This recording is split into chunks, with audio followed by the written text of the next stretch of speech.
Today, I'll show you what a decade of front lever training and helping hundreds of people achieve theirs has taught me. What's the fastest way you can achieve the front lever? What commonly recommended exercises you should never do? And what lies people on the internet have been telling you about achieving the front lever. This will be the most in-depth front lever video you have ever seen, so you'll never need to watch another one. Let's dive in. The front lever is a showcase of phenomenal pulling strength and body control mastery. Maintaining a straight body parallel to the ground, elbows locked straight, shoulder blades retracted and depressed, and quads, abs, and glutes flexed. And what are the main muscles that make this possible? Your shoulder extensors, the lats, posterior deltoids, teres major and minor, performing the pulling down motion.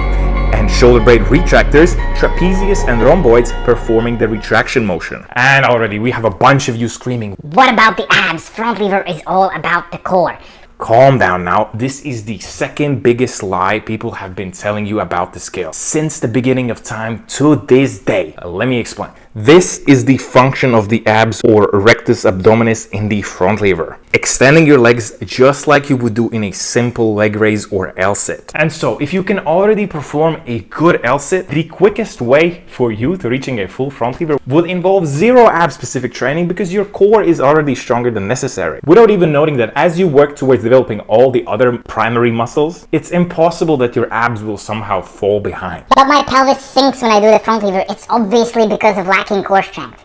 No. And this is what fuels this misconception because people simply don't understand leverages. Look, this is what happens when the pelvis sinks in the front lever. The angle between the arm and the body changes completely, significantly reducing the torque on the rotator cuff, therefore requiring a lot less power from the primary front lever muscles discussed before. And if hypothetically it was possible that somehow your abs were the bottleneck of your front lever, this is how that would look. And my question to you is, have you ever seen someone fail a front lever like this? Probably not. So understand that bending in the hips and the arms in your front lever is a sign of weakness in the primary mover muscles, not your core. Now that we've got that out of the way, let's get into the second lie, which is so common that even likely your favorite athlete is lying to you about this. How do you get to the full front lever?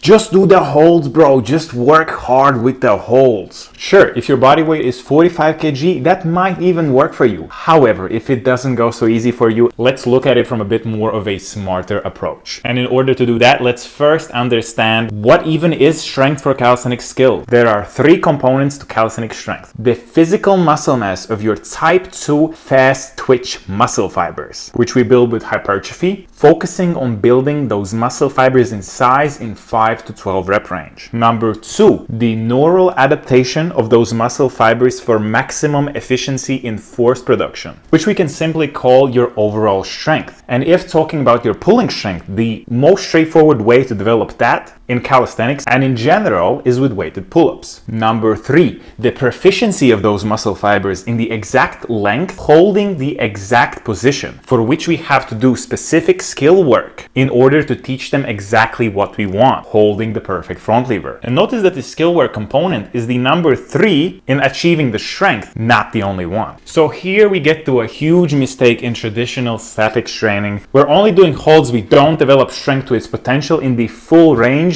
therefore blocking all the hypertrophy benefits. And this is exactly why people who only do holds tend to stagnate with progress, as the stimulus is significantly lower and they often miss the whole first step of building strength, having sufficient type 2 muscle fibers to store it. And again, if your body weight is 45 kgs, it's probably not going to require an impressively developed back or rear delts, so don't even try me with your extreme examples. So, how do we do the step number 1 of building strength? Building the type 2 muscle fibers with hypertrophy. Returning back to even what muscles make the front lever possible. In very simple words, shoulder extension can be best trained with vertical pulling. Shoulder retraction can be best trained with horizontal pulling. So for hypertrophy preparing for the front lever, you should train both. Now, you could theoretically do that with lat pull downs and barbell rows. Remember that calisthenics skill strength has a huge second and third aspect of neural adaptation and specificity. So in reality, we shouldn't waste any time and keep the hypertrophy as front lever specific as possible. Lucky for you, there are front lever specific exercises like front lever raises and front lever pull-ups, which can can absolutely maximize the hypertrophy while keeping it specific to your goal of reaching the front lever. Pick one of the progressions, which we'll show later in the video, or do the most similar movement you can do in the 5 to 12 rep range, and you are bound to build those muscle fibers. So to recap, how to achieve the front lever in simple words. Really get this in your head. The journey to achieving a full front lever for everybody is exactly like this. First, we must develop the specific muscles. Second, we create the neural adaptation to make them efficient in force production and perform the exact way we want them to. That's it. Some people might do them all at the same time, but no one can skip these steps. So what do you do now? Sounds good in theory, but what actionable steps can you really do now? First of all, ask yourself these questions. Am I good at horizontal and vertical pulling? No? Then that's the first step. Work on achieving 10 clean bodyweight pull-ups and 10 to 20 clean bodyweight rows. If you don't know what to do, here's a beginner-proof workout to level up your reps. 4 sets of max reps with 3-minute rest between the sets every other day. If you can already do that, then you discover what level front lever rows and what level front lever raises you can do, starting from easiest to hardest, and build your workout with these 2 exercises as your main ones.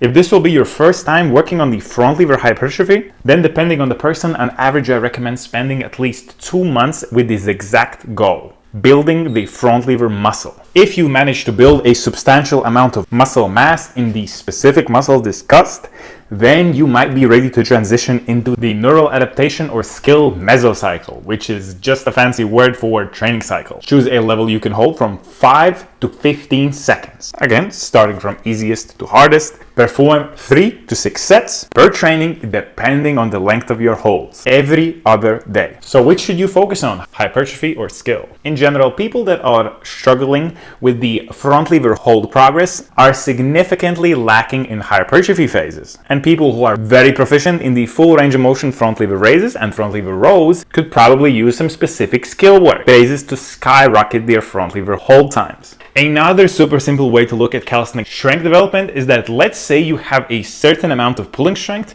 that you have developed with weighted pull-ups and such. And then that is your 100% of pulling strength. Your pulling strength activation or neural adaptation, however, will be only at 50% before any front lever hold training. And yes, your pulling strength does carry over to your front lever hold strength, but at start, it will be at 50%. Then you can build it up to 75%. You can build it up to 100%. And now let's say you started at a super tuck and you built it up to a perfect advanced tuck front lever. But then you're stuck. Why? Because you're at 100% of your pulling strength. Because as we know, front lever holds absolutely suck at developing your pulling strength. So if you cap out the pulling strength that you have, likely you are stuck and you just won't progress any further without the chance. So you need to go back to that pulling strength and bring it up so that you can also bring up your neural adaptation, so that your static hold strength potential also goes up. And this is exactly what people mean when they say start with the basics, build a solid foundation before you start static skill training.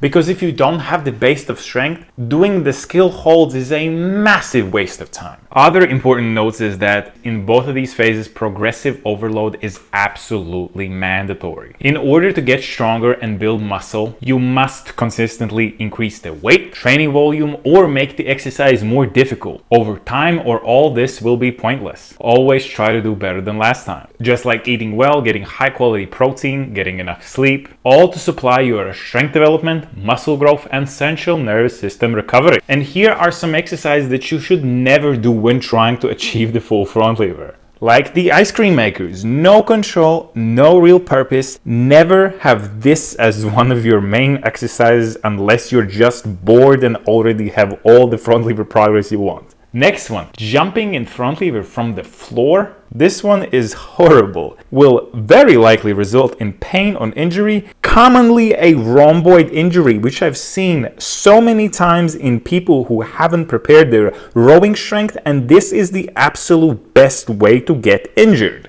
And another exercise you should never do. 1 rep max front lever negatives. Especially if you haven't warmed up extremely well, this is another amazing way to get injured. Be very, very mindful when seeing these unique and weird exercises that the influencers are promoting, and I will give you some huge reasons for it. Unique gets views and attention, so they are highly inclined to come up with some weird exercise and tell you that it's the best. Number 2, a lot of high-level athletes are very, very light, and therefore they were never even required to understand how exactly the strength development works. And if they say that they went to a complete beginner to a pro in a moment, that is probably their exact experience. So if you're at least a medium weight individual, you will need to put in the work to achieve these skills, and the better you understand how everything works, the higher the chance that you actually get there. Hope this in-depth video serves you and you can now get on your way to achieving that full front.